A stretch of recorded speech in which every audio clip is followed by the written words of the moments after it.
You can say I'm a millionaire on paper. In the range of 1.5 to 3 crores. Like more than hundreds of thousands of dollars right now. Supan, Gokuldas, and Akshay have all made anywhere between 2.5 to 10 crores from a salaried job. How did they make this money as salaried employees?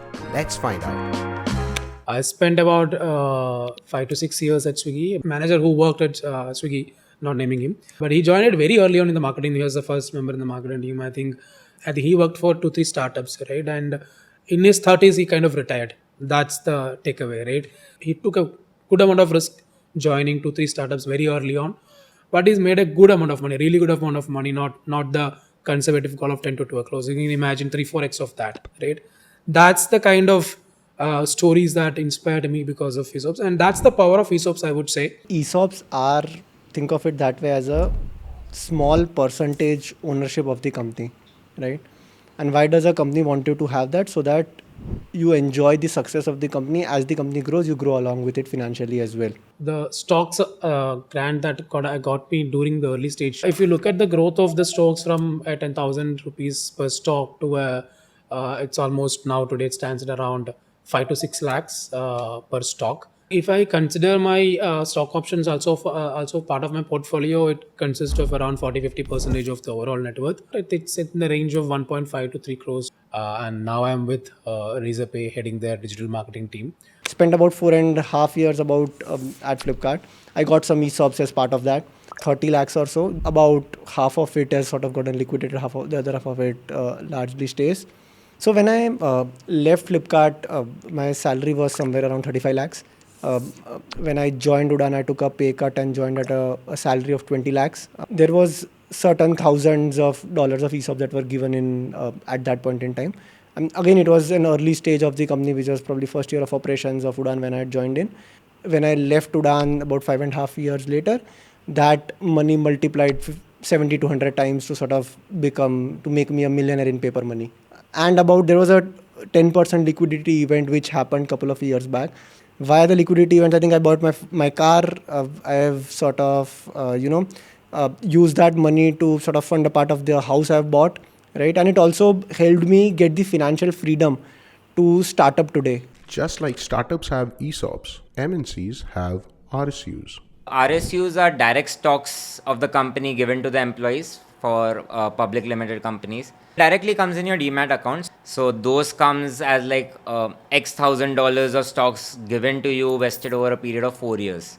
Something similar to what your ESOP does, right? So I was there in NVIDIA for a period of 5 years. So my first allotment, right, which I got, everyone of the opinion, like which is a standard in the industry, right? You should diversify, right? In general. So as soon as you get it, you sell it and diversify.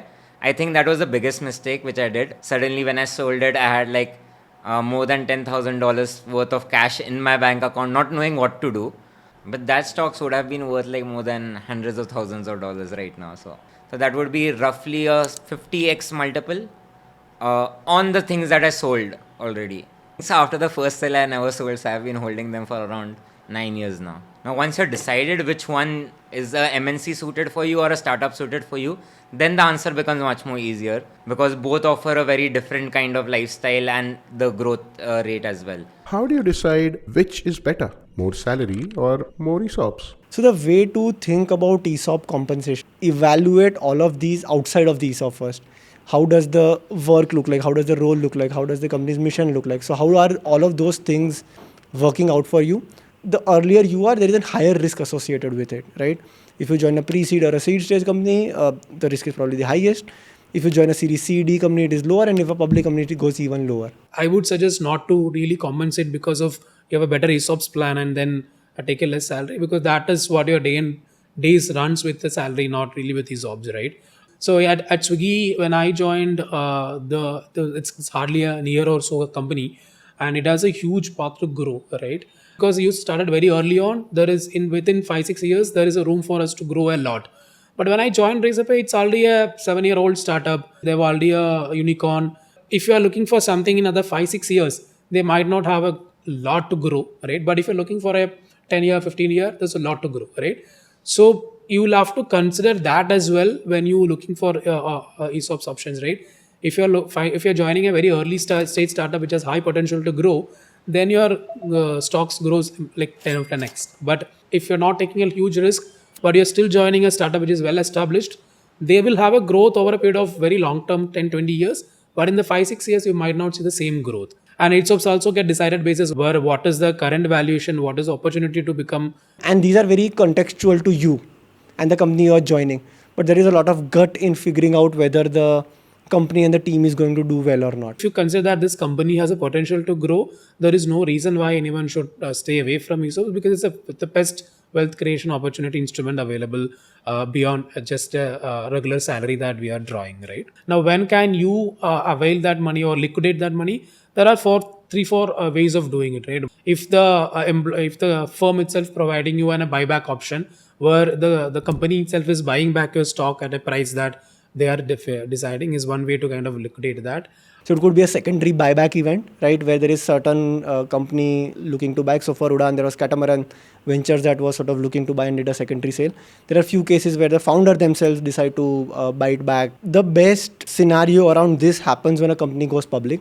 Until the company goes public, the liquidity event is far more linked to the funding events and how the founder of the company thinks about it, right, on rewarding the employees intermittently through their journey. It is very dependent on the company and the market situation that exists. In a public limited company, once you get the RSUs or the stocks, it's similar to any stock in your demat account or Zerodha, right? You can trade it and get cash instantaneously at whatever the current value is going on. So I think that's one major difference between the ESOPs as well as the RSUs which you get. With my friends and myself, there are dilemma around whether to sell around liquidity events or not, because when you're with the company, you're bullish, you think the company would grow even further and your ESOPs would grow further. And you think you would want to preserve it, let it enjoy the growth and then sort of liquidate later.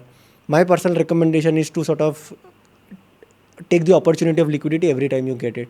And not in your control to know when the next liquidity event is going to come in. So it is best to liquidate it and diversify your portfolio and your net capital to sort of in different instruments, and so that and then let the remaining 80-90% of the ESOPs grow and enjoy the growth of the company along with it. Like I mentioned, it's a long term, and I don't know how this things will play out. There are great stories in the world, but there are a lot of stories which is not unheard, where things have gone really opposite, right? So don't take the risk of, this is already my gain, and I don't have to really prepare or really have to build the wealth that amount, right? Because I think there are 3-4 things someone should look at before considering ESOPs as part of the compensation package, right? The first and foremost is the vesting period, right? Vesting of ESOPs, think of it that way, that you are getting a certain amount promised to you upfront that is given to you over a period of time as you stick with the company. So the most common vesting schedules is of 4 years, which is either equally distributed or 25% upfront and then monthly distributed. So think of exercising as the fact that your vested ESOPs now get converted to you completely, right? And the price at which they do are the exercise price. Stock is about 5 lakhs. There could be a strike price of say about 10,000 rupees or 5,000 rupees. And the difference is what you make the profit, right? Having exercised an ESOP does not mean that you have access to that ESOP, right? You've just unlocked the ESOP and you're committing money upfront, but you're not getting money out of it right now. The money coming out of it only happens on liquidity events, right? The other factor that plays a role is the exercise window. What is the exercise period about it? A lot of companies have been generous enough on making it 20 years and things of that sort. And if the liquidity event happens before that, you can sort of make money without having to worry about the exercise price. The ESOP tax generally applies as per your current income tax slab. And if you're making a healthy income of ESOPs upwards of say 50 lakhs or 1 CR, your taxation would fall under those 35-40% sort of slabs. Consult an expert to know more about how you can save taxes on ESOPs by investing in real estate. I think if we consider these 3-4 items, I think you are well enough to go and evaluate what's the right stock options that you should look at.